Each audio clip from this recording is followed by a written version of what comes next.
You know what? I just hit record. We're ready to go. Welcome to the Last Poll podcast. I think this is I don't even know what episode it is anymore. It's like 12 or 13 or something. Like we're getting up there. You know, we're ascending in the ranks of podcastdom. But I'm here with Hellmasker, who is one of the highest achievement point players in the game, recently hit 50k achievement points. And we're going to talk a little bit about achievement points, achievement hunting, the culture around that, some of maybe the fun achievements that are in the game that you think are really cool or really annoying or whatever, and just why you love the game so much to have gone after 1 billion achievement points. So here we are. How you doing? I'm good. I'm hanging out. Glad we could finally make this work. I know our schedules are all over the place. Yeah, it was, it's dad time, Oh when you're yeah. both busy dads, it gets difficult to make timing things work. So we finally managed to get together, and I'm really grateful that we did. But, you know, I whenever I see these like big achievement point players, I always think, holy crap, that must take an insane amount of effort. And it absolutely does. I'm curious what the most difficult achievement you've done is from your perspective. In terms of just raw difficulty, like HTCM comes to mind. That's a pretty common thought I have. Um, I often talk about I used to not be very good at the game, and so like around the time of like Wing 4 CMs, those were extremely hard for me because I was kind of dog at the game, if I'm honest. I didn't really start getting like good at end game stuff until kind of just before Path of Fire. And then when Firebrand came out, I knew that was like, oh, this is what I'm supposed to play, and I got pretty good at that. But these days, I don't know if there's anything that's really, obviously, Sarah CM, LCM, Embodiment of Sin, those are all super hard. Um, I don't know. There's some in the past that have been really hard. Um, I don't mean to detract away from the question, but I just put up an account tour video on YouTube, and I talk a lot about achievements that I almost didn't get in the past that you can no longer get. So those at the time I considered pretty hard. Um, I don't know if you remember like the election living world between Keel and Nashblade. I don't even know if I There was was around for some. that. There was a period for about 2 years where I wasn't really involved with the game. So I wasn't there for that, but I know about it. Gotcha. Okay.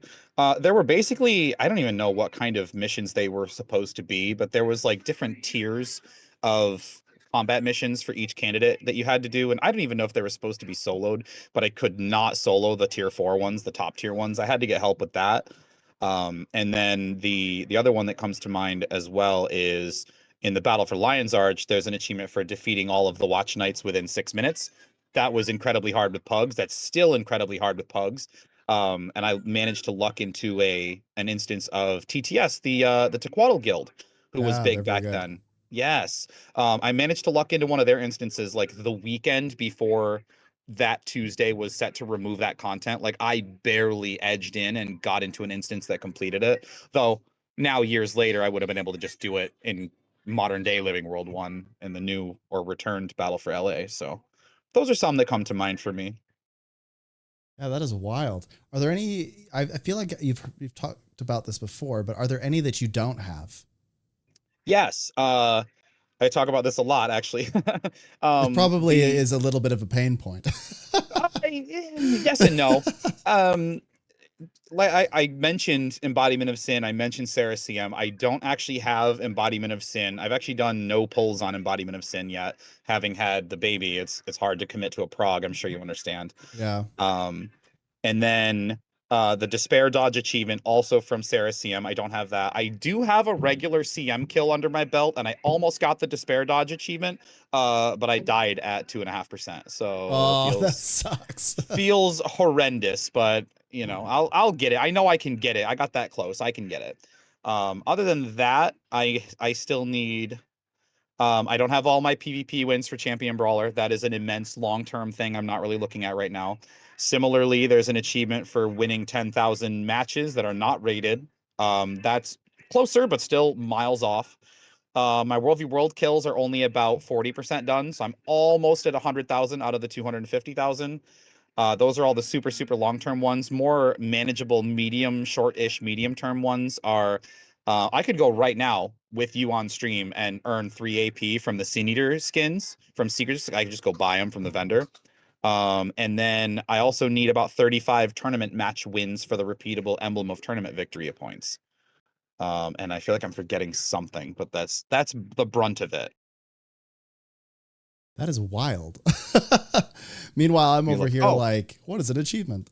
I need to do 100 CM 2 more times, and I'll have those points as well. But I think that's everything I don't have that I can also still earn. Yeah, that's everything. Wow.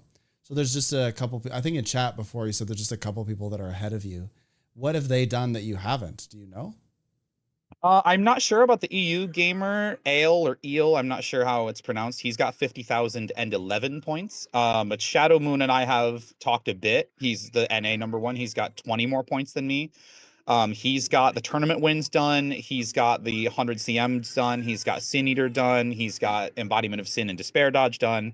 So that means that like the points that I could gain, the short to medium term ones I mentioned, I've got about 28 points I could earn. I could be worldwide #1. I just need to do it. Yeah. Wow. That is really cool though. So how did you even get into Guild Wars 2 then? My dad actually got me into Guild Wars 1. My dad played from all the beta weekends of Guild Wars 1, played in I don't know if they had like a head start or not, but I would watch him play it. We had dial up back then. So a lot of the reason he got into Guild Wars 1 is because it could be played on dial up. He wanted to get into WoW, but they're like, "No, you need a better internet connection than what you got." And so he was playing Guild Wars. He would literally unplug the phone on his weekends because I'm playing Guild Wars, nobody's going to interrupt it, and he would just no life it for the whole weekend. He loved Guild Wars 1. And a couple of months in after the game's launch, I'm like, you know what? Like my friends are all busy this summer. I'm interested. Like, let me play this game with my dad, and I've just been largely hooked ever since. I did take a pretty significant hiatus from Guild Wars 1, but when I finally was like, oh, I'll see what Guild Wars 1's up to, I've been in it. My main on Guild Wars 1 has 35 max titles. A lot of speed clearing, a lot of, end game stuff, 50 out of 50 Hall of Monuments, of course. The only one thing is I also like to mention is 5 of those titles are account wide, so any character I created was already kind of a big deal. I thought that was pretty cool. That is cool. Yeah, I think it's important that people understand that in Guild Wars 1, 30 out of 30 or 30 max titles is considered a god walking amongst mere mortals. So if you have anything beyond that, it's actually quite above and beyond. And any account title, well, most account titles are actually quite difficult to get. There are some specific PvP ones that are like near impossible to get. And then there are a few that are either very expensive or very time consuming. So any account wide titles are pretty cool. Yeah, Pretty I cool. was pretty proud of that. It was pretty cool. And then I would, like I said, 35 max titles, got to a point where kind of done with Guild Wars 1, and I was kind of just helping my friends at the time, not needing anything. So I would give them a lot of my resources. You need this, you need ectos, you need a skin, you need a domain of anguish clear, come with my group, and I'd help them get their 50 out of 50 or whatever their goals were. They weren't all aiming for the big 50. And then Guild Wars 2 would be announced, and I started every couple of weeks, whenever I would get my paycheck from my job, I would buy another component to build a PC just for Guild Wars 2, which is not the PC I use anymore. It's very old now.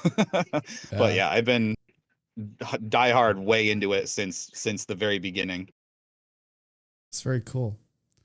So what has Guild Wars 2 done to retain you this whole time? Because a lot of people, they'll jump into a game, they'll play it for a while and then they kind of fall off, or they'll like fall off for a while and come back or whatever. But why keep playing Guild Wars 2? That's a great question, and I'm not sure I have a satisfying answer. I think on some level there's a bit of not fallacy, but there's like a sunk cost thing there. Like I've already spent so much time here. I don't really want to start over with a new MMO or some other kind of game. But at the same time, like the combat is very fluid. I know everybody says the combat in Guild Wars 2 is fantastic. Um, it has its high points and low points for story, but after this long, I'm pretty invested. I want to see where things go. The fashion, the art style is great. I really like how my character looks, which is polarizing. I might catch some flack for that, but some Yeah. people do not like the shiny biblically accurate angel look. So um I'm not sure though. I have fun doing just playing the game. Just being in Tyria is satisfying and fun for me, and I think uh sometimes that's enough. Yeah, no, definitely. I know for myself, I don't know how much you know about me and how I got into Guild Wars, but I remember that I was at my friend's house and he said, "Yo, I've got this game. It's kind of like RuneScape, but with better graphics." I was like, okay, well, it was Guild Wars 1. And it was not really at I all like I RuneScape was from gonna say I don't the know if I'd compare Guild Wars 1 to but RuneScape, but all right. it was the idea that it was an MMO, and even Guild Wars 1 wasn't like really a true MMO, but it was similar enough. And so I remember making a character on his brother's account, and then we went and we played it a whole bunch, and then I begged my parents to buy the game for me, and then my friend and I would play together.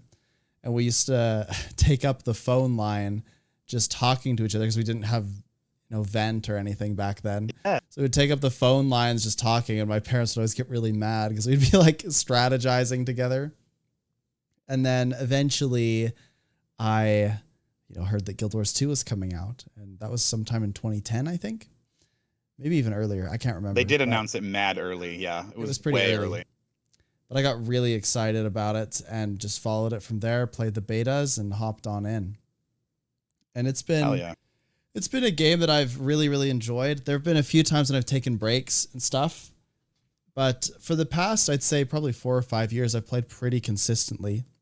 And that's largely because of the community that's just formed by playing with people and having a good time. And I'm sure you've probably found something similar. When did you start streaming? My first stint into streaming Guild Wars 2 was in the middle of 2019.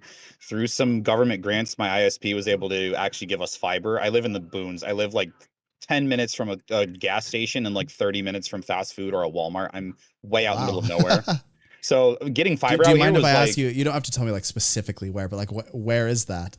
I live in upstate New York. You can almost see Okay. Canada from where I am. Wicked. That's a good place then.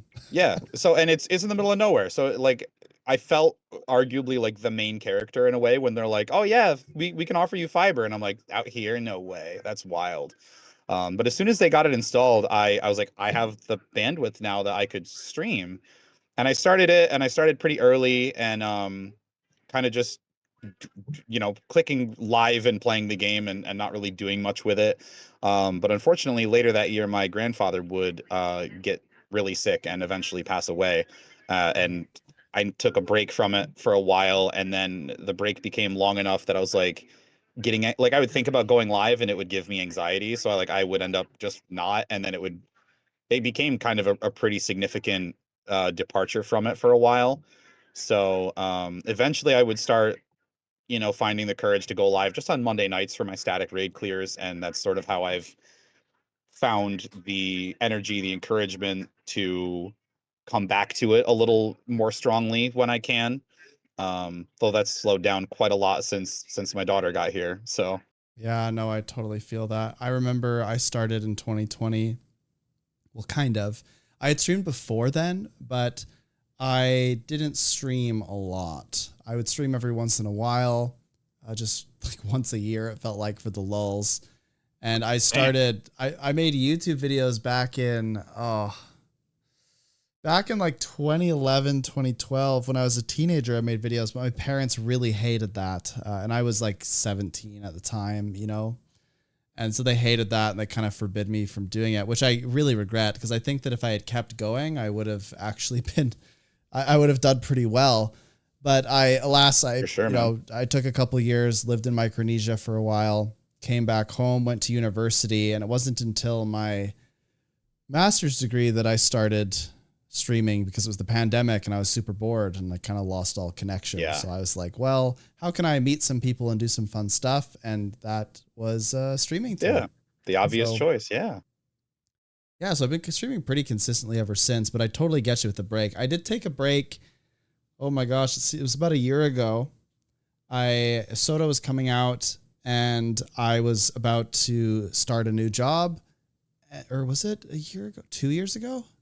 Holy crap. It's all a blur. I think Soda was just last year. Yeah, it was, sorry, it's last year. Why did I? Yeah, was it last year? End of There was a Dragons time was when I 2 took a years break. ago. I can't remember if it was. Yeah, it was last year. It was for sure last year because I took a bit of a break. I was streaming significantly less because I was studying for this test called the GMAT to get into the PhD program. And that was like a lot of work. So I ended up I taking a bet. bit of I would take like 3 weeks at a time. But the reason I bring that up is it's super interesting to hear you say that you developed anxiety to go live because I had the same thing. Like I would think about going live and I don't know why, but I would get like nervous about it. It's real, And man. Even these days, if I think too much about it before I actually click go live, yeah, I can psych myself out of streaming if I'm not careful. yeah, I don't necessarily have that problem unless I have sort of deviated from my schedule. If I've deviated from my schedule, I start to feel weird about it. And then I'm less likely to go live, but I think Yeah, it's a I well, mindset thing too. It's just hard because you feel like people are almost relying on you in a sense, even though you kind of know that they don't feel any yeah. sort of way if you don't stream necessarily, but you feel strange about it no matter what. I think you mentioned being off schedule. Like for me, like I don't have a schedule. It's if I suddenly find I did a bit before my daughter was born.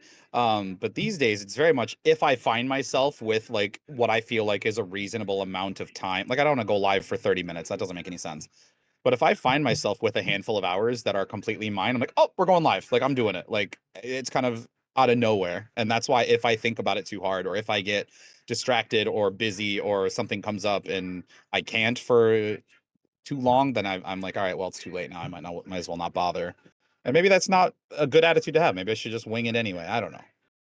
I think it's well, I don't know if it's even an attitude that you can consciously have. I think it's just difficult to if you really care about something, you kind of put yourself in the mindset that you want to do it the best you can. And then if you kind of get off schedule or you feel like you're not doing it, at least this is for me. If I felt like I wasn't doing it well enough, it would make it even harder to go live. I would start to think, oh, well, maybe it's just not worth it. Like why would anyone Yeah, want to watch exactly. if it's not me at my best or whatever. And maybe Exactly. there's some truth to that, but I don't know that that's necessarily always true either because I think sometimes some of my best streams have been when I'm just like sitting back in my chair telling random stories about life and Oh doing yeah. some memes in the game. I think if you take Oh yourself yeah. too seriously, you start to get, I don't know, almost fake, but Yeah, there have definitely been streams where I'll be on the cusp of psyching myself out, and I will realize that I'm doing that, and I'll kind of shake my head and just click go live, and there I'm live, and there's nothing I can do about it. And sometimes they've turned out to be like some of my best streams where there's good interaction and generous support, and I always end those streams going, man, I'm glad I decided to stream. Like I could have done nothing today, and instead I have this cool good day, you know. yeah. Yeah, for sure. Do you play any games outside of Guild Wars 2? I Or are you like do. me? Well, it is primarily Guild Wars 2, I won't lie. But I do. Until I want to say October or November, I was a pretty avid Apex Legends player. I would solo to Diamond in ranked pretty much every season and then kind of stop because getting to the top tier is a lot grindier and more frustrating than I think I am ready to deal with. But also, I stopped in November because it's like my wife's pregnant. I'm gonna have a kid. I need to just get out of this game because it makes me frustrated. It makes me a bad person. Nothing like Guild Wars, where I can have what others might consider a like a bad time in Guild Wars, where like, oh, we're wiping against this boss we've killed 1,000 times, and I can still have fun doing that. But in Apex, it's so brutal when you just can't catch a break and everybody's better than you. Um, and I also occasionally my wife and I go through and we do like playthroughs of Minecraft, playthroughs of 7 Days to Die. I still keep up with I played Dead by Daylight briefly and I do still keep up with it, the updates and the new characters and stuff. And I also keep up with old school RuneScape still. So if I ever wanted to play either of those games, I could probably just slot right in. But yeah, it is primarily Guild Wars 2, no question.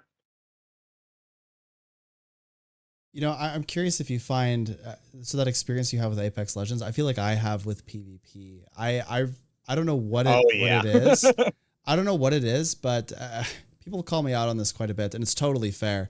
But I get really frustrated in PvP. I feel like PvP just makes me angry, and Same. I can't pinpoint exactly why, other than sometimes I feel like my team isn't trying to win. Sometimes I feel like the games aren't competitive. Sometimes I feel like I just suck at the game. Valid. Sometimes I feel like I got into a match the other day where it was between 2 and 4 people were like top 10 on the leaderboard on the other Oh team. yeah. And I Yeah. just lost like 0 to 500, and I just was like super demoralized about it. It's But hard, I don't man. know what it is, but I can't fully enjoy PvP. I think there's times when I really like PvP, but it's when the games are close and they're kind of back and forth. Yeah. Like I don't mind dying if I feel like I totally If you deserved it. contributed And something. Yeah, yeah. yeah, If it wasn't a waste of your effort.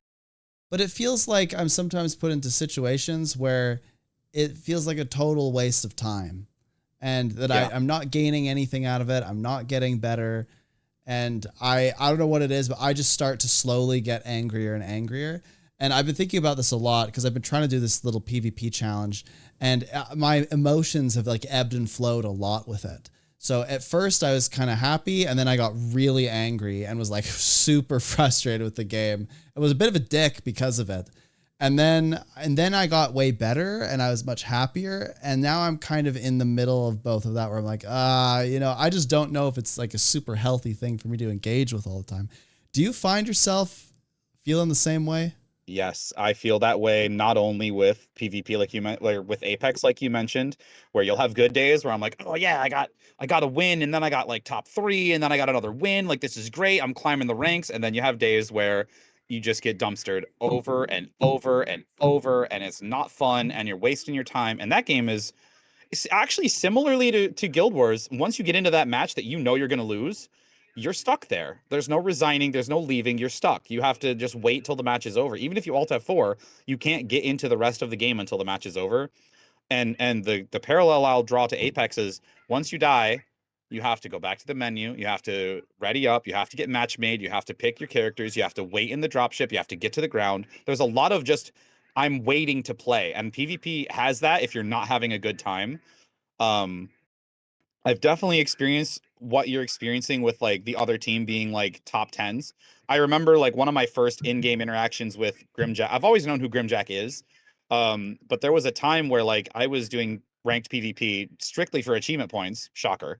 And I'm still doing my qualifiers, and Grimjack's on the other team. And I'm like, why am I not even in a rank yet? Why am I against Grimjack? That's not fair. And a lot of that comes from, sadly, the PvP population is just not what it used to be. Um, and I think this is going to be a hot take if Grim or any of the other PvP gamers are in here, or if any of your people are PvP gamers. I think I enjoyed PvP a lot more when there were tanky amulets, when there were bunker builds, because the time to I would kill, agree. it could Yeah. be low or higher time to kill, and it could be more fun if you were a good bunker against a good DPSer or damager or whatever the PvP terms are. You could genuinely have a fight that lasts for several minutes and have fun the whole time. There have been matches where like I will be in an intense fight. It's been a long time, but in a really intense fight, and I'll look up at the scoreboard and be like, "Oh, we're about to win," or "Oh, I'm about to lose." Like I just been fighting the whole time, trying to counter and dodge and throw blinds and blocks and whatever I'm doing. And it was a lot of fun. Even if I lost, I'm like, well, at least I had fun for like 5 straight minutes. And you don't have that anymore. Now it's almost like a Call of Duty game where whoever lands the first shot is winning, and that's that. It's over. If it doesn't, Yeah, I think I overheard you say something like that. That it's not fun. You just die. yeah, well, I mean, put it this way. It's interesting because the PvP players are always so opinionated about this, and they're all saying, well, we have a bunker meta right now. Like, I don't know, maybe I just suck, but Same. like, I don't know what to say, guys. When I go into a match and a willbender can do 10 to 11k in one hit with one skill, and I have like 16k HP, and they're simultaneously CCing me, so if I move I am stuck, like it feels really bad. Yeah, And it does. I've played, like, Spellbreaker right now is pretty good to play when as a bunker. I actually think it's really, really tanky. And so if you're going to play bunker, that's probably what you're going to play. I think druid is pretty bunkery as well. But I have a hard time believing that people think that this is a bunker meta right now. Like to me, it is extreme damage. Like whenever I play an AT, the other team is full of like Vindicators and what else do they play that's just nasty? Condi Reapers are really strong. Then they'll play like Willbender and Thieves and just stuff that is like hyper mobile and does a lot of damage. And maybe the answer to that is Sneb, you're just not good. Like, but I can't even move. Like I once was in a game where Naru was on my team with somebody else, and there was like some top 10 players on the other team, and they were playing Untamed and Deadeye, and their mobility was so high, I would spawn and they would immediately target me. And that is just like objectively the correct play, right? Oh, it's sure. Objectively the correct play. Yeah, it's not they're the good players. Of course, yeah. It's just really difficult if you're somebody who's like mid-core or you're kind of new to PvP. Like, how do you expect players to want to play longer than 4 matches? I have no idea. It to 4, man. Yeah, are there any new PvP players? Because it is mind-blowing to me that anyone would play PvP like this, because you will just get absolutely dumpstered over and over and over again. And it will never feel like you have control over it too, because you'll never fully understand really why you died. Yeah, I feel like I could rant about this, but it's like a really strange thing, because I actually quite like PvP as a concept. And I was a big fan when they used to do the pro circuit and stuff. And I used to watch a lot of streamers that only PvP'd. But now I find it just so difficult to play. It's hard. That it's really hard. The games are really lopsided. You either win by an insane margin or you lose by an insane margin. And those games never feel like very satisfying. Like I've lost by 3 points before and been like, wow, that was a damn good game, right? Like it was good. Like there were some mistakes that we made. We could have overcame that if we did X better than Y or whatever. But you never like have an absolute rage out moment at those games necessarily, unless your team you're too focused. Like, unless they throw. Yeah. Unless they did it like almost intentionally, right? But that very seldom happens. It was just a good game. Yeah, and even if it's like within 100, 150, even 200 points, I could still say that it was a decent game, right? But when the games are 500 to 80, 500 to 50, either way, win or lose, it's not really that satisfying. But yeah. And then it's like I said before, you don't have a resign command like we had in Guild Wars 1. It's a reportable offense to just AFK and spawn and get the match over with more quickly. Like you don't have a good. The match is over as it begins, and you don't have any good way to. Yeah, you feel kind of trapped. It's funny. I'm curious on your opinion of this, because I have long said that there should be essentially some kind of mercy rule, or there should be a way to resign. It should be that a certain amount of time has had to expire in the game, and the point differential has to be certain. So like a certain range. But people still seem to think that that's a bad, and then it would have to be majority. So 3 out of 5 would have to resign or something, or maybe you could even make it 4 out of 5 have to. I don't know, but I hard agree with you. I think that would be a useful thing for a lot of players, especially if this new PvP mode map thing they're coming out with in Janthir Wilds doesn't revitalize the PvP scene. Because a lot of what we are struggling with, what we're complaining about is lack of population in PvP. It's sad, but like you said, a new player is going to jump into PvP, get thrashed by some of the best, some of the greats, some people who know what they're doing with whatever build they have on or were given or looked up, and like, why would they go back? And so if this new thing doesn't breathe some life into PvP, I would agree. I think some kind of resignation, some kind of forfeit, some kind of surrender would be great. But as an asterisk, like with any mechanic like that, it's going to be abusable on some level, and there's not really a way around that. So like that, I feel like is where people are hesitant to get into that bandwagon. But I will also say that while we're talking about ranked specifically, there has rarely been a happier day for me. I can't believe I didn't mention this when you asked about hard or annoying achievements, but the PvP seasons achievements, every season there are 3 achievements you can get for 5 points each, for 1 for kills, 1 for matches played, 1 for wins. rarely has there been a happier day for me than when I maxed that achievement and I never have to play ranked again. Yeah. Never True. again. I'm out. Yeah. It's yeah, it's interesting. I have like 6,500 games played in PvP. I don't know how many you have, but I Not the same, really actually. I used to love PvP. It's just changed over time. And I actually just think I've changed, right? I think the way that I engage with games has changed. It doesn't necessarily mean that PvP is evil or anything like that. But I want to enjoy it. But I think I'm realizing over time that I think I like it in small spurts, but I'm not really the same kind of competitive gamer that I once was. And that makes it, it actually makes it hard because I know that I have this like competitive fire in me, but at the same time, I don't really want to put in the effort to be good. Yeah. Yeah, So it would be a monumental effort. The skill gap on NA especially it's is wild. Herculean. Yeah. Indeed. It is so fun to spectate the PvP games when it's like, oh man, did you watch the last monthly where it was Team USA versus Team Cut from USA? And Cut from USA won? That's funny, but They no, like I timed didn't out. catch that. Yeah. It was so good. It was so good. What do you think about the new PvP thing coming out then? Uh, this is a very self-serving answer, but I hope that it is if it's ideally it'll be fun. Ideally it'll be good for the PvP population and all that. That's my like Miss America answer. But my self-serving answer is I hope it is fast and spammable so I can get those wins done faster.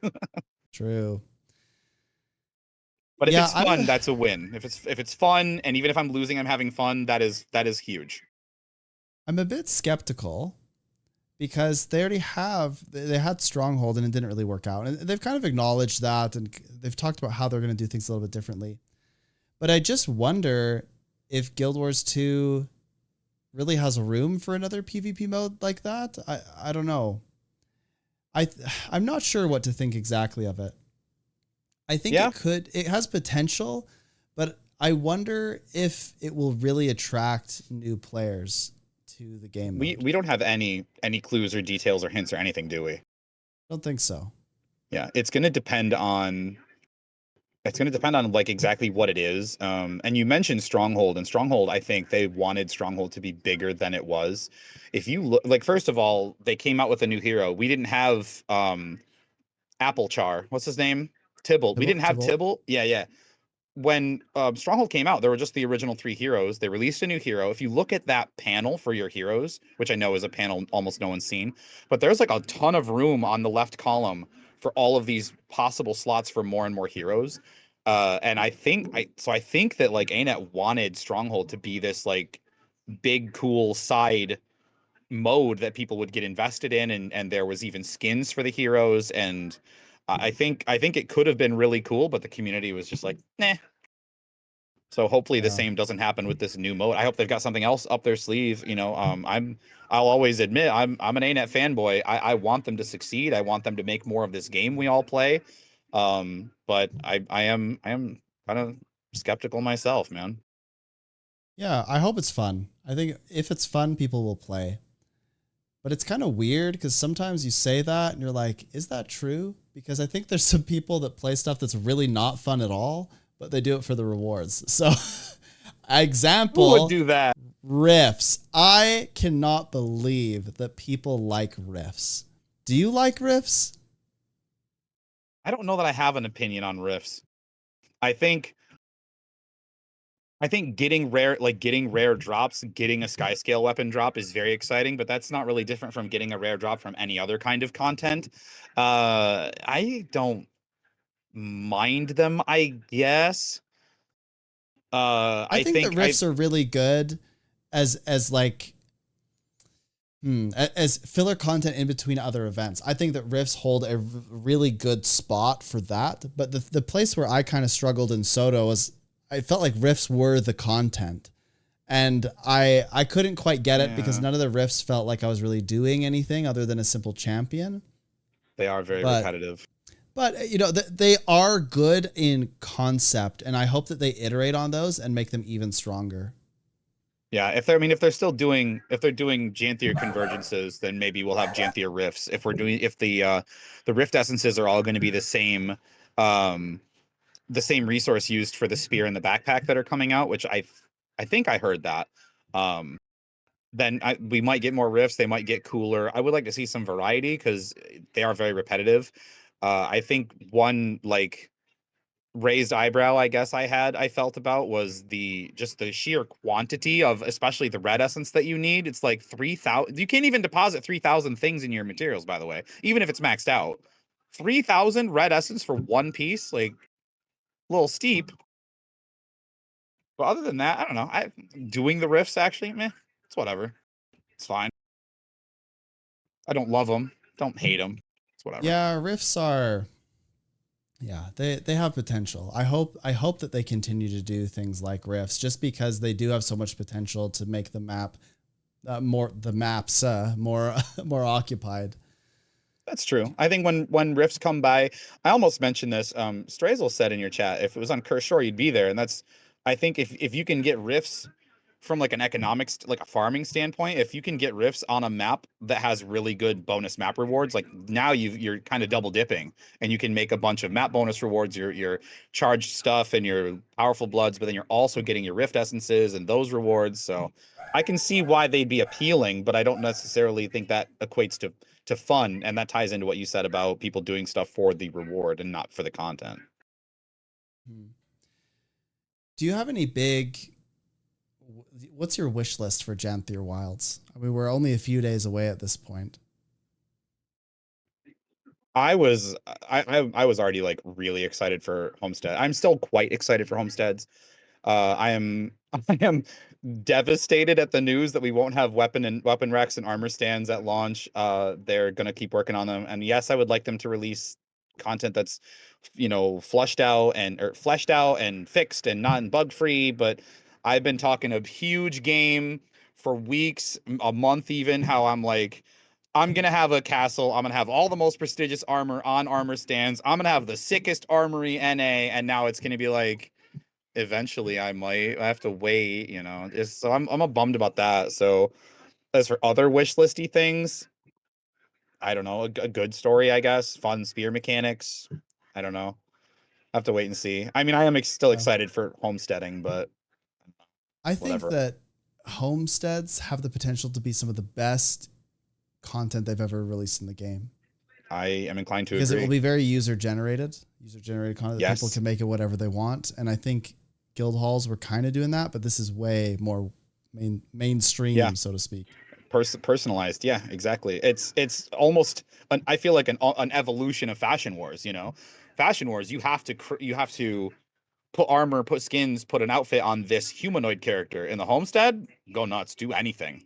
Jumping puzzles, roller beetle racetracks, castles, fortresses, temples. I'm excited to see all of it. It's going to be dope, dope, dope.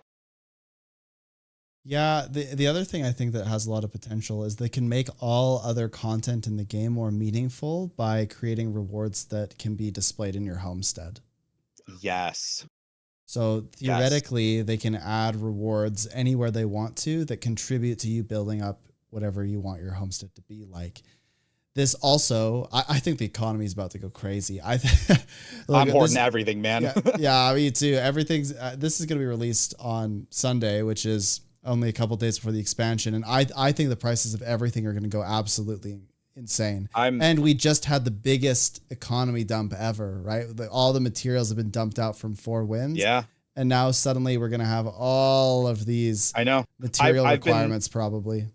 my copper ore is full of all things, and for a minute in the beginning, at the very beginning of the festival, I'm like, I'm gonna dump I got overflow copper ore. I'll get some Zephyrite boxes, and then I'm like, wait, what if I can use copper ore for like homestead metal? I'm gonna hold on to everything because you never know how it's gonna shake out. So I haven't sold anything. I don't need the gold anyway.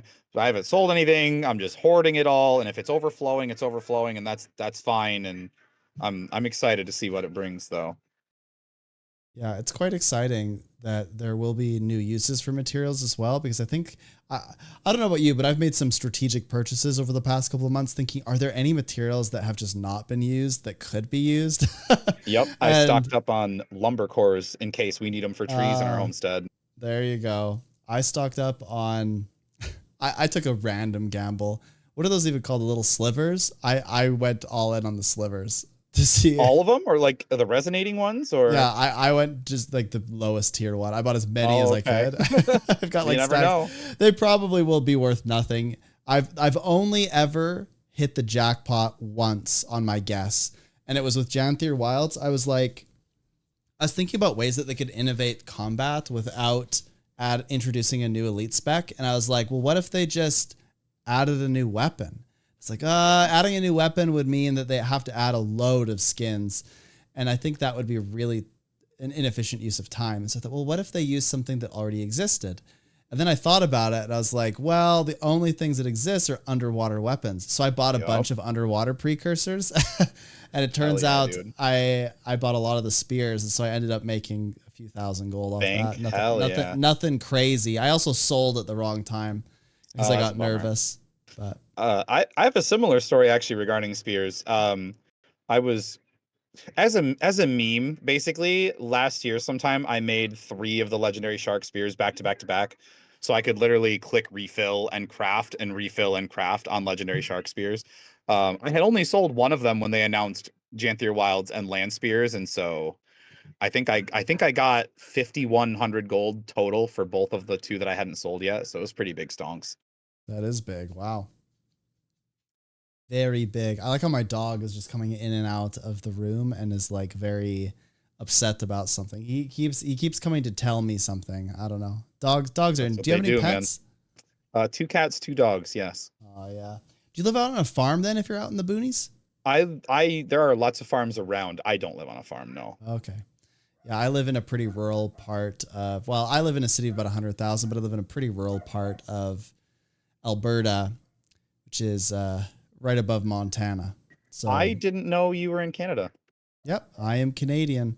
I have kind of a butchered accent because I lived with Americans for a few years and my wife's American. So my accent is really weird. Like in my mind, there are some words that when I read them in 2 accents. A good example of this is Super Mario Brothers. A lot of Canadians say Mario, but a lot of Americans say Mario, right? Yeah. And I look at this and I'm like, I like glitch, right? Because my wife will say something different than I will. And like, I don't know. If I had heard you say Super Mario Brothers, I may have guessed, but I wouldn't. I didn't know. I had no idea. I would not have guessed. Yeah, I flip back and forth between what I say a lot of the times because my accent's just kind of butchered now from living overseas a bit. Man, we always ruin everything, us Americans. I got made fun of for a while, and so I was like changing my accent. No. No, it wasn't really that bad. It was like in good jest, like good friends making fun of me a little bit. But I think over time, from being around them so much, my accent kind of shifted a bit. It was also when I was like 19, 20, so it was more of a formative time, I think, too. But yeah, I still kind of have the accent there. That's pretty cool. Have you ever gone to like a Guild Wars 2 meetup or anything? No, they're always in Seattle and I'm just much too far away. All the the conventions are in California and I don't even know where PAX East ever is, but Boston. That's actually more doable, but I don't know. It's always been kind of bad timing where it's like, we have a vet bill to pay off, or, we're not having a particularly good month for whatever other reason, and I can't swing the money. And so no, short answer, no, I've never been able to manage to make it happen. Always interested though.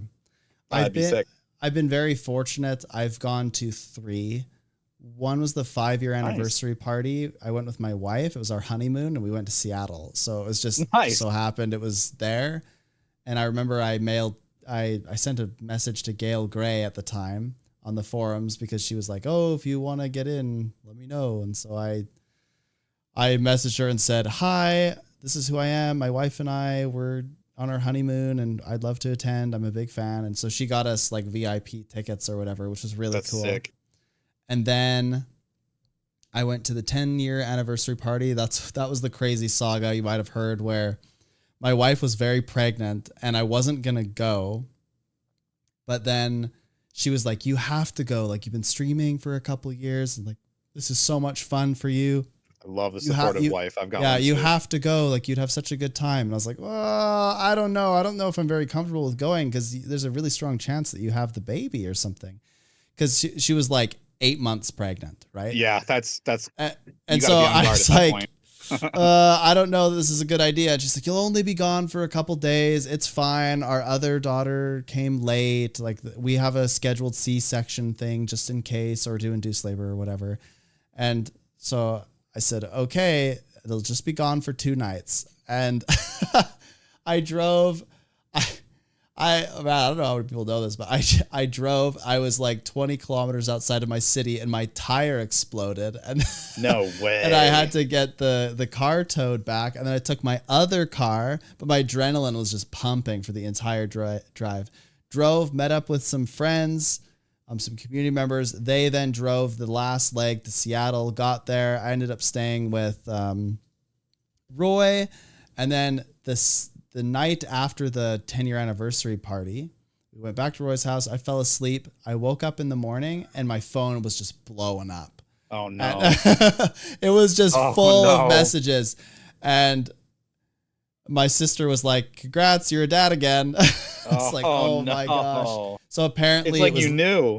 Yeah, it was like apparently 12:30, right after I had gone to sleep, put my phone away. It was on silent. Damn. And then apparently she went into labor. So she had the baby like that morning, and I obviously FaceTimed her and all of that kind of stuff. But yeah, it was pretty crazy nonetheless. So I raced back home. So that was my 10-year anniversary experience. But then I am going to go this year. So nice. Well, travel safe, have fun. Yeah, they're usually kind of cool. I think one of the best things is to talk with the people who just absolutely love the game, the people who made the game, all that sort of stuff. So it's pretty exciting. Good chance to show off your Guild Wars 2 merch. Yeah, well, I don't know. Every time I go, they have these draws, right? Ah, look at that. They have these draws that you can win for like merch and stuff. And I always enter and I never win. But last time, everyone around me won. Every single person. You were the good luck charm. Yeah. I was unluckers. I was hoping I could win the toaster, but alas, I did not. But wait, Guild Wars 2 toaster? You don't know about the toasters? I didn't know about the toaster. Yeah, there's a toaster. You can get a Guild Wars 2 toaster, but they're super rare. I actually almost got one this year because there's somebody that posted on the Reddit about it, but he ghosted, which is kind of sad. So unfortunate. I'm still just perplexed that a toaster? Yeah, it was a promotional seems like thing such a they did. random, I don't know why. Such a random thing to Guild Wars 2ify. It is. It toasts the bread in the Guild Wars 2 logo. Okay. Well, now I need one. I'm gonna start eating a lot of toast. Yeah, it's now very important, right? It is one of the most highly coveted collector's items. You know, I have some pretty cool collector's items, I think, but I don't know if any can stand up to the toaster.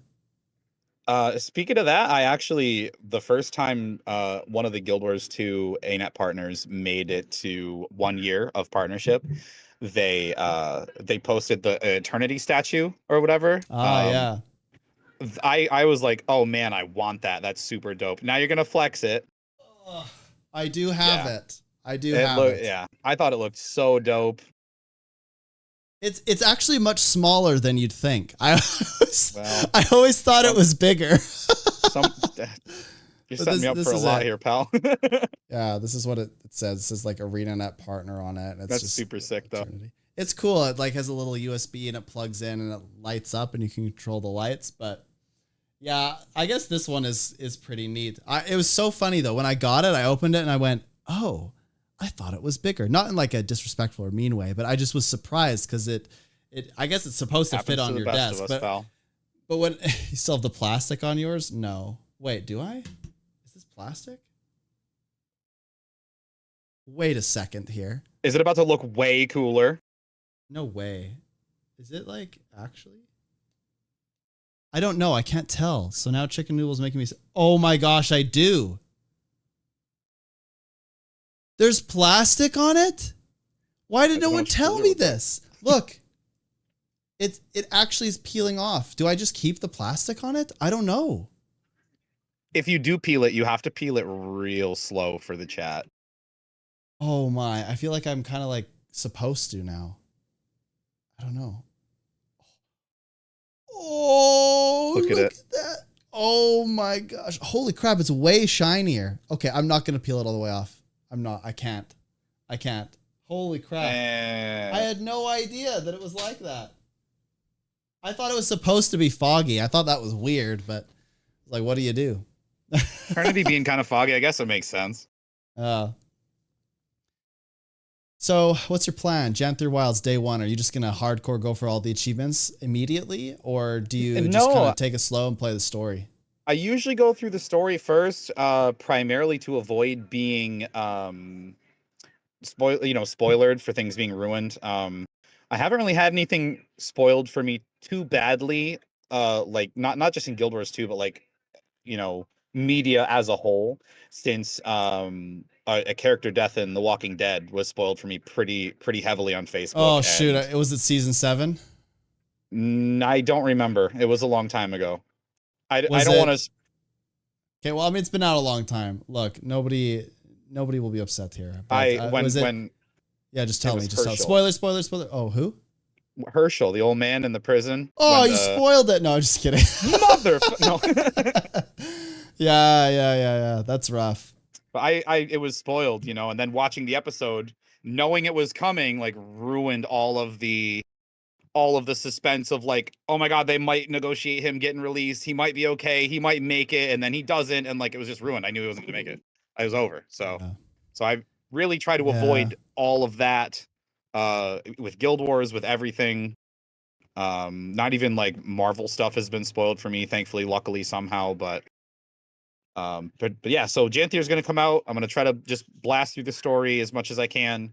Um, Whenever, like I said, I find a few hours. I'm going to try to be live Tuesday, but who knows what'll actually happen.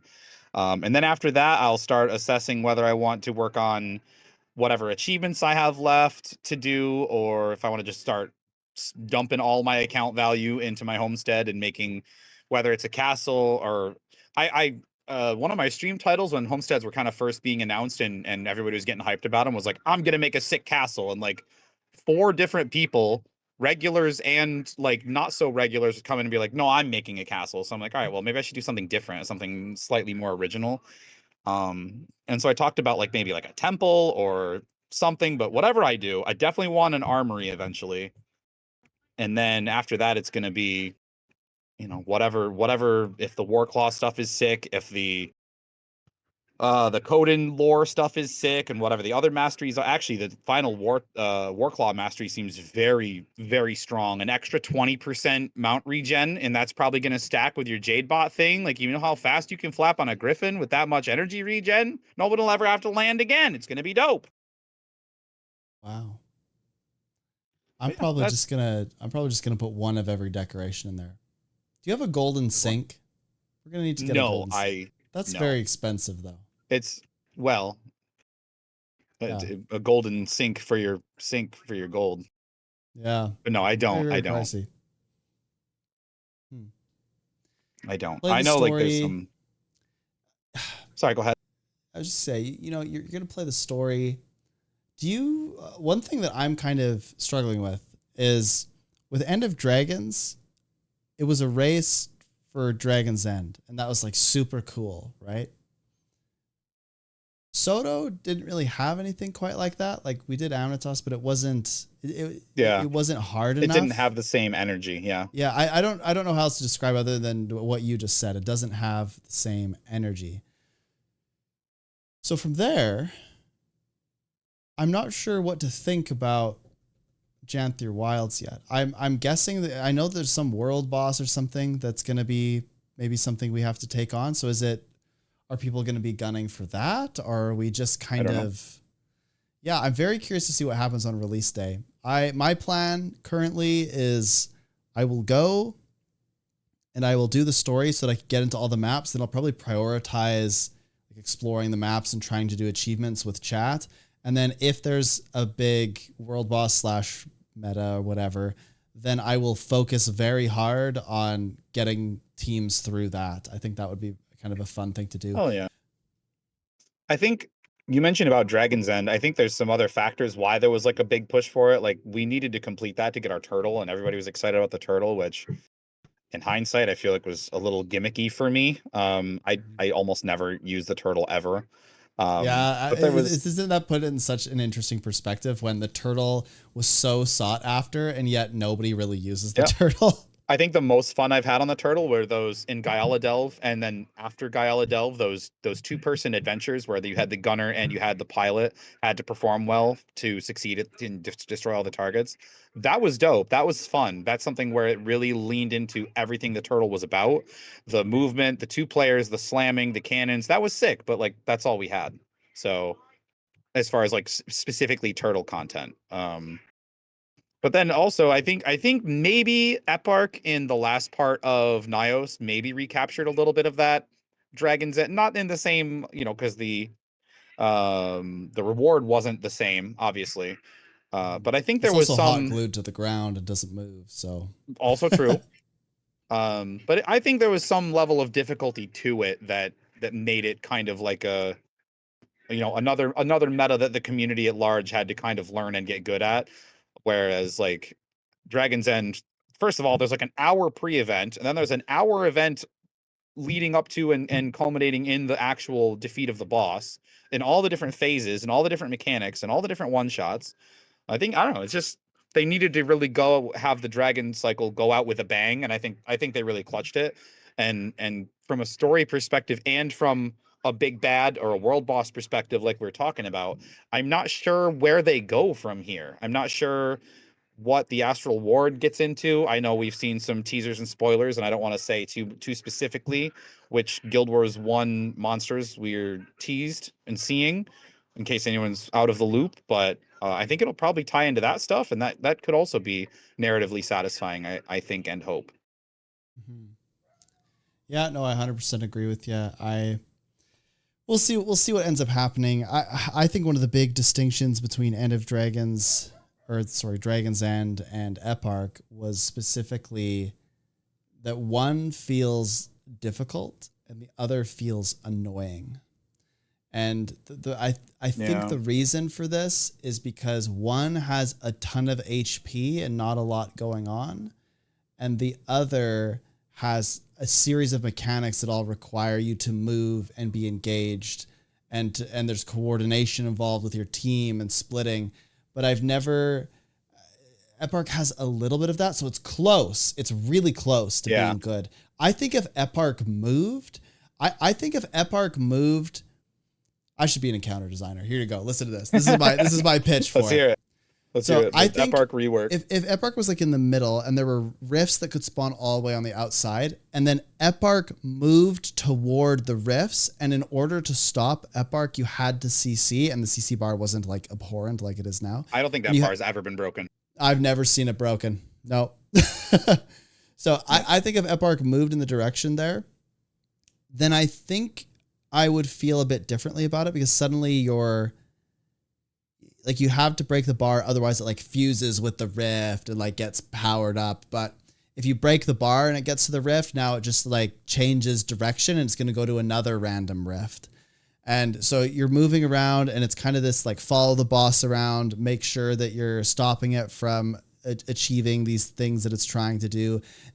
I also think it'd be nice if there was a way to prevent it from, or to remove the buffs, because right now, if there's a way, I don't know about it, because it seems like once Maybe it gets breaking the the bar buffs, it's does. over. Yeah, maybe. We'll never know. Yeah, We don't know, man. it's pretty rough. I just saw the chat. Imagine if there's an achievement, achievement, 100 Yeah. achievement points for breaking the bar. That's what I just There you said. go. There could be. No one's ever done it, so we don't know. It's never been unlocked in the Allegedly, API. EU has. I've heard the EU has, but Picture didn't happen. I don't think it's happened. I disagree. I've tried. I went into a squad and it was pretty organized, and I begged everyone to go to like the CC buff thing, and we didn't one, even yep. get close. Didn't even get close. 50% is like the best I've seen. We broke it with Teapot first day. I don't believe you. You're gonna have to show me the clip. And nothing happened. Wow, scam game, dude. Yeah, it's pretty wild. Bragging Yeah. rights, and that's it. So, are you excited for the raids that are coming up too? A couple months, few Uh, months? I I don't know. Admittedly, as much as I compete in the raid leaderboards on Wingman and all the other leaderboards, you would think I'd be excited, but I'm kind of, I don't know. I feel like homesteads have all of my focus. I'm so excited to make and build and create and design and make things that I think look sick and that hopefully other people think look sick. So I feel like I don't have room to be excited for the raid. I feel like indifferent about it, and maybe that's because Yeah. it's been a long time, or because strikes are hit or miss. I'm not sure. I feel, when it comes out, I'm definitely going to play it. My static's going to get into it, and if there's legendary mode achievements, I got to get them. So we'll see. Maybe it'll be sick. Hopefully, it's sick. Yeah, I feel kind of similarly. I'm Mr. Raid guy. Like I really am a big fan of the content that has to do with 10-person content, instance content, raids, etc. I'm a pretty big fan. But when I think about Wing 8, we just don't know anything yet. So I don't really have any Yeah. kind of feeling about it. I think as they release teasers and as they talk about it more, I think I'll get more excited, but right now Yeah. it just feels kind of like a long far off vision rather than it even being real. Maybe you're But I'm right. sure Maybe that that's what I'm. as we go, it'll get a little bit better. So Yeah, because we've seen a lot of homestead coverage and a lot of spear yeah, coverage, and even a little bit of story in the lowland Coden coverage. We haven't seen really much other than the raids coming. So maybe when we get to see a little more of it, it might stir in some more hype up in me as well. That's a good point. yeah, I would. Oh man, I can't wait to try it. But I think there's a little bit of worry in the community because I think people quite like the first 7 raids. I know they're not perfect. I think some of them are more loved than others, but I think people generally like them. And I think there's a I bit of agree. fear that Wing 8 won't be anything like them. And that can be good or bad, I guess. I think it's reasonable to worry about because it's been a very long time since they've done a raid, and in that time they've done strike missions with varying degrees of bugs and different mechanics that are enjoyed and not enjoyed and difficulty levels. And I could understand the community at large being a little hesitant. So, I think you're right. And not to mention, I feel like Raid's lifeline, if this Wing 8 is not an absolute grand slam, that'll probably be the end of raids. And I don't want that. I do Yeah. want more raids. I just specifically with Wing 8, I think you're right. I think we just don't know enough for me to be excited about yet. And we're not getting it Yeah. till the first quarter, right? Yeah, I think it's the first big Yeah. update. So it's not too far off. And then they'll subsequently release the CM, LCM, etc. Yeah, I think about it and I go, I'm just not really sure what to expect. Because instance content has been so wildly different all the time, it feels like. You have a fractal that's kind of then you have a fractal that's like not very good, and then you have a strike that's not very good, and you have a strike that's like really good, and then, it's just kind of up and Yeah. down. I feel like I'm on this roller coaster of instance content, and I don't really know I don't know what the next roller coaster is going to be like. Is it going to have a lot of ups and downs? Is it going to be all the way flat? Like, I don't know. But I'm hopeful. I believe that they can do something really, really cool. Yeah. But I'm trying to. overall, I don't know if you felt this way, but I think the new expansion model, it feels like kind of shorter bursts of content. And with Soto, I had a hard time with that. I kind of felt like, oh, like this is not what I had anticipated at all. I felt like it was pretty light, but for the price point, I think it's very fair.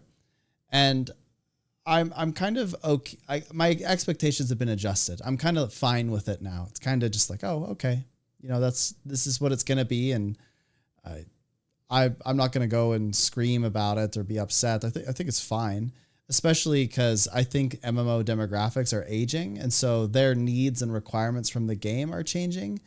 And Yeah, could be. I think there's fewer hardcore MMO players than there used to be.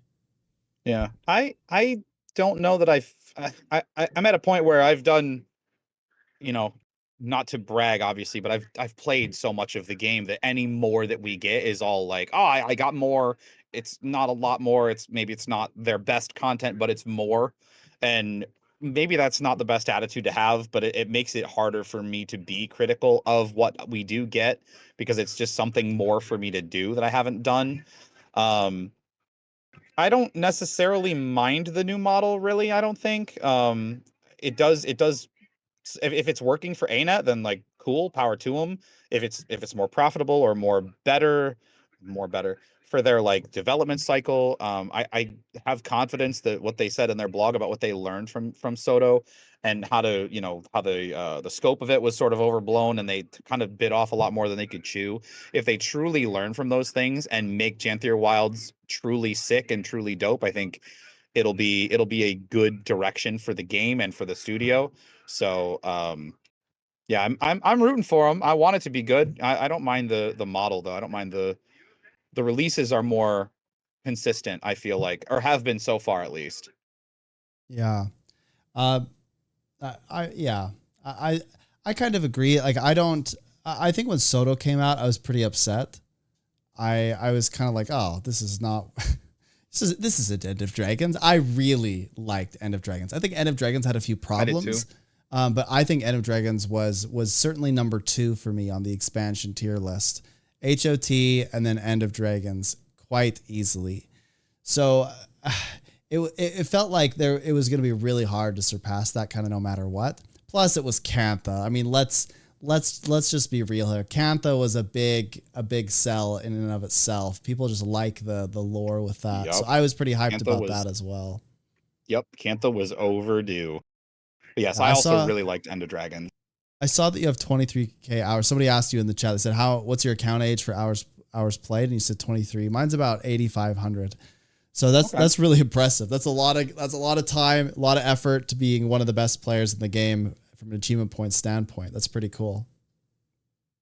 It's some of it's AFK, inevitably, some of it's AFK, obviously. What I do like to mention is that there are accounts out there with like 40, 45, 50, 60,000 hours if you look at the efficiency Mhm. rankings of most played accounts. So it's a lot less than most folks expect. There was a point in time where I was going to college and going to work and taking my then girlfriend, now wife, to work and trying to make everything, you know, trying to have a social life, trying to do well in school, trying to, you know, do all this stuff. And I was still hunting achievement points when I had time. I remember a couple of times there were people that were like, "Oh my God, you have X amount of achievement points, get a life." And I'd be like, girlfriend, social life, college, taking care of family, like everything. Like I wish I had less of a life so I could play more, you know. Yeah. But with specifically with my hours, I also like further like to mention that 23,000 across all my characters, 15,000 alone are on my main guardian, the character that Yeah. I was Wow. standing next to you in. Yeah. I think I have like 4,500 on my NG. So Pretty good. kind of a similar kind of situation, but wow. Yeah. What'd you go to school for? Computer science. Cool. Is that what I you do professionally? no, I'm a stay-at-home dad these days. Oh, wicked. My wife's a talented cook and her employers take good care of her and she wanted, you know, this was our arrangement was that I would stay home with the baby and take care of her and that's why I say whenever I find a few moments, you know, or a few Oh, hours yeah, no, I rather, understand. you know, when Yeah. I can manage it. But I actually I got a job in my sort of like I said, I live in the middle of nowhere, so jobs are slim pickings, but I got a job in my field of study and absolutely despised it. It was basically like a help desk for an ISP that doesn't even offer internet around here. I don't know why their headquarters is around here, but I hated it. I hated it. The all of our like employee desks were around like up against the walls in like a semicircle and then the supervisor would sit at his desk in the middle of the room behind all of us. It was very uncomfortable. Like a He was panopticon. bro, it was awkward, it was uncomfortable and all the guys were kind of jerks and I did really well in college. I was 4.0 for every semester but the last one when things got really hard. Um and also I had a class that like the whole final was a group project. It was like a business systems class or Classic. something. Yeah, so I got a B in that, ruined my perfect record. But I really in really getting into streaming when I kind of came back to it full force and I started to program things myself for my stream, it really reinvigorated all of the things that I loved about my programming classes in college. And so there's a lot of gratification and enjoyment and satisfaction I get from programming, like coming up with a cool idea that I think would be cool for people to play with or see on stream and to make it work is so satisfying. And I never expected streaming would be where I would rediscover how much I enjoyed like programming. So that I think that's a fun, full circle story, if you will. Yeah, that's kind of cool. I mean, that's in a sense that's kind of similar to me, right? I am not a certified teacher. Like, I don't teach high school, but I teach as an instructor at a university. And then I also was working in adult education and literacy. So I was helping people that were new to the country, that were, undereducated or trying to go back to school for whatever they wanted. And so I focused on helping people learn. And, then I started doing raids, and there's all this demand for helping people get into raids. So I started teaching raids, and I was able to kind of, oh yeah, use that join teaching skill, right? Yeah. And it's kind of funny how those things all end up aligning. That's sick. I like that. Yeah. Anyway, I want to give a quick chance to the chat if anyone has any other questions, or maybe if you're watching this on YouTube, you can of course ask questions in the comments. But I just think it's been super cool chatting with you about your love of the game and about the achievement points and what you're expecting for Janthir Wilds. And we haven't really ever had much of a chance to connect. And so this was a good excuse to do it as well. Yeah. Even, just scheduling this was giving us trouble as far as connection goes. So yeah. And I started to feel really bad. I'm like, he's going to think I'm flaking on him or something. But no, I brother, like you said, one busy dad to another. I get it. Like I got to scramble to find a few hours here or there to make even, sometimes I tell people in chat, like, yeah, streaming is, they say, what do you do for a living? And I go, this, but it's tough. I get it, man. You're good. We're good. Thank you so much for having me. It's been fun. Yeah. Did you catch the raid tournament earlier today? I was able to pop in a little bit here and there, but it was while I was home alone with the baby. So I was kind of that'll be hard. Up and trying to do housework and do chores and take care of her. And she needs a bottle and she needs a change. And that song and dance. Yeah, of course. Yeah, you'll have to go. I'm going to put it on the YouTube eventually, or Teapot will, or both of us will. Not sure exactly what we're going to do yet, but it's going to be, I think you'll enjoy it. It's pretty cool. So yeah, it's like I said, the couple moments I was able to really look and pay attention seemed like it was going well. Seemed like people were blasting. Anyway, thank you again so much for being here. How could people find you? Tell people where you're at, how they can watch your stream, all that stuff. You can search Hellmasker on any of the relevant platforms or channels that you're familiar with. I'm Hellmasker on Twitch, Hellmasker on YouTube, Hellmasker on TikTok, Hellmasker on Twitter. If you care, I don't tweet very often. And while I have the stage to sort of promote myself a little bit, I just finished an almost 3-hour video on YouTube that's actually doing really well, of my entire account tour. So it's like 2 hours and 40 minutes to go through literally everything that I've done in the last almost 12 years, in the last 23,000 hours, in the last 50,000 AP.